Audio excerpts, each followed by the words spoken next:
Hello guys, ఈ వీడియోలో చంద్రబాగా beach and Konark గురించి తెలుసుకుందాం.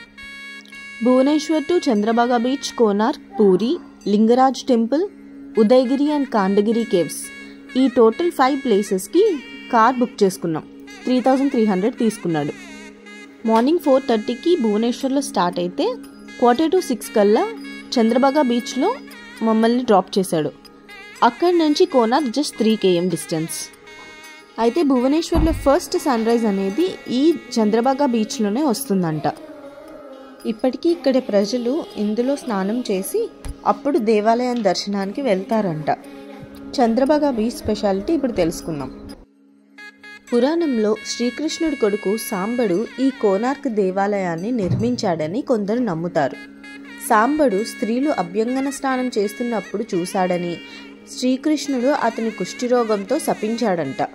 ఆ కుష్ఠిరోగం పోవటానికి చంద్రబాగా బీచ్లోని తపస్సు చేస్తున్నప్పుడు సూర్యదేవుడి విగ్రహం లభించింది అని, ఆ విగ్రహాన్ని ప్రతిష్ఠ చేసి కోనార్క్ సన్ టెంపుల్ని సాంబుడు కట్టారని, అతనికి వచ్చిన కుష్ఠిరోగం ఆ దేవుడి వల్లే తగ్గిపోయిందని పురాణంలో ఉంది.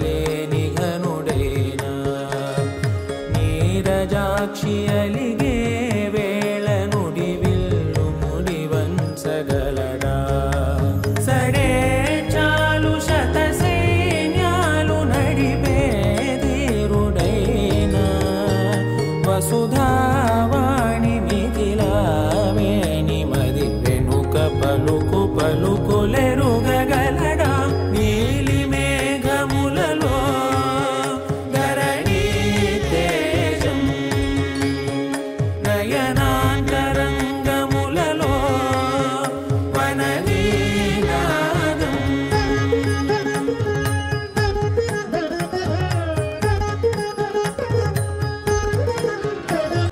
ఇప్పుడు మనం కోనార్క్ సన్ టెంపుల్కి వచ్చాం. ఇదే ఎంట్రన్స్ గేట్. కోనార్క్ అంటే 2 పదాలు. కోనం అంటే మూల, ఆర్క్ అంటే సూర్యుడు అని సంస్కృతంలో అర్థం. ఈ కోనార్క్ సన్ టెంపుల్ని 1200 మంది 12 సంవత్సరాల పాటు కట్టారంట. బ్లాక్ గ్రెనైట్ అండ్ రెడ్ స్టోన్తో కట్టడం వల్ల కోనార్క్ని బ్లాక్ పగోడా అని కూడా అంటారు.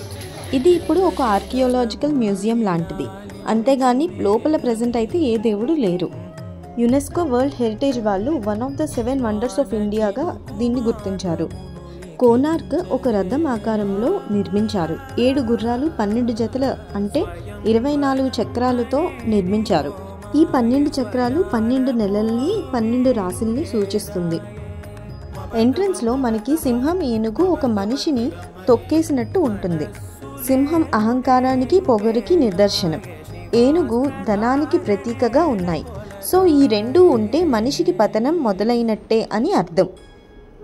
ఇప్పుడు మనం కోనార్క్ సన్ టెంపుల్ని ఎందుకు సగం కూల్చేసి ఉందో తెలుసుకుందాం.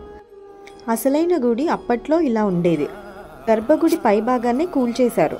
అప్పట్లో ఈ గర్భగుడిని 52 టన్నుల మ్యాగ్నెట్తో పైభాగం, అలాగే కొన్ని మ్యాగ్నెటిక్ రాళ్ళు పెట్టి కట్టారంట.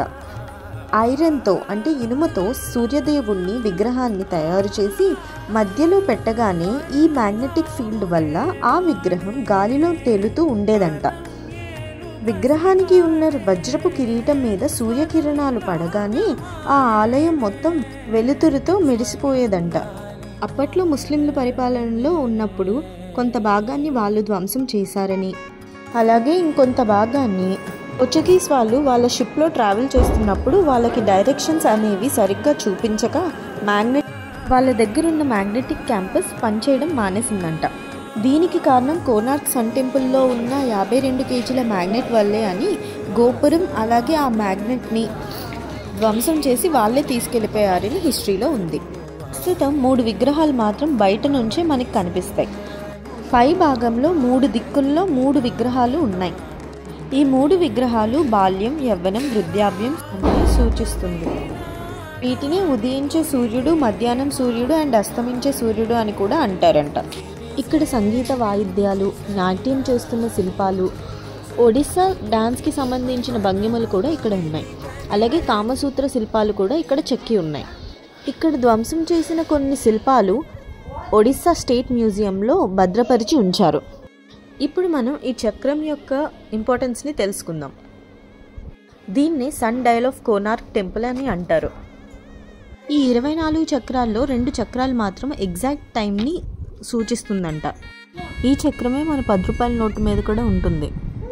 ఈ చక్రంలో 8 పెద్ద ముళ్ళులు, 8 చిన్న ముళ్ళులు ఉంటాయి.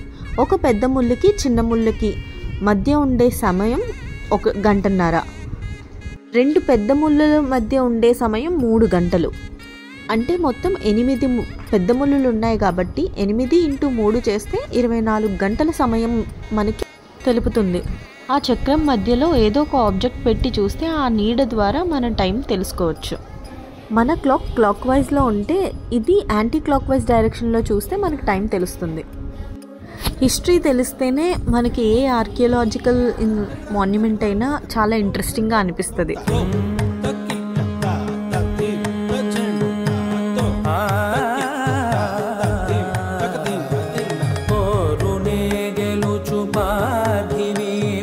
సాటిలేని ఘనుడైన నీరజాక్షి అలిగి